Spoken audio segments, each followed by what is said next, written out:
Good afternoon, I'm Tina Parisa and this is your 1:30 bulletin.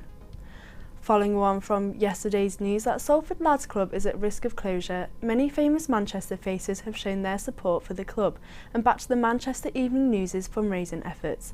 Salford-born musicians Tim Burgess and Peter Hook showed their support on social media overnight for the iconic venue that brought us bands such as The Smiths and The Hollies.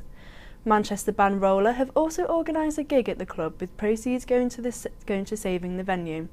Coronation Street star Catherine Tilsley has described her personal connections to the club as her granddad was a member, so keeping the venue alive is important to her. She explained to the MEN that her granddad spent most of his youth there. They taught him how to box. He went on holidays with them and it kept the kids off the street, she said. Labour MP Josh McAllister has introduced a private members' bill into the House of Commons to ban smartphones in schools throughout England. The former teacher expressed his concern in Parliament, saying the bill should protect children from the harms that can be caused by excessive screen time and the use of social media. His outcome for the new law is for it to be a legal requirement for schools to be mobile-free zones. The rail operator Northern has issued a call for all prosecutions on railcard discounts run on peak services to be scrapped. So what happened to me was I bought a ticket on the Northern app using the railcard discount that was marked as anytime, and I was completely unaware of the fact that despite being an anytime ticket, because of that railcard had some restrictions that meant I could only use that on services after 10 a.m. When I found this out on the train, then I got home a couple of days ago to find this letter from Northern saying that if they didn't hear anything from me, they would definitely proceed with a prosecution. That was Sam Williamson, who experienced these prosecution threats after paying £1.90 less than he should have on a service travelling to Manchester. Northern has said it is now working with the government to fix the problem.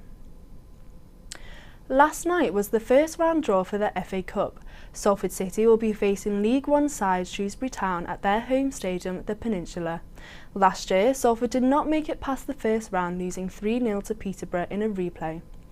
And other local side, Curzon Ashton, will be against Mansfield Town on the 2nd of November at Tameside Stadium. The award-winning RHS Flower Show from Tatton Park has found a new home at a Manchester-based university. Rachel Platt, who created the Chain to Tech design with bulbs and plants, can now be permanently viewed at Manchester Metropolitan University.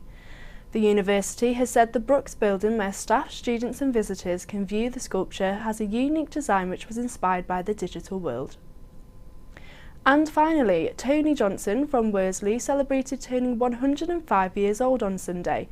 The World War II veteran started his celebrations by opening a card from the King and Queen. Mr Johnson has had a lifetime of achievements, as in 2020 he was awarded the French Legion of Honour for his service during the war. He lives independently and his family are amazed at the age he has reached. That's all we have time for. Tune in to our show at 4:30. Goodbye.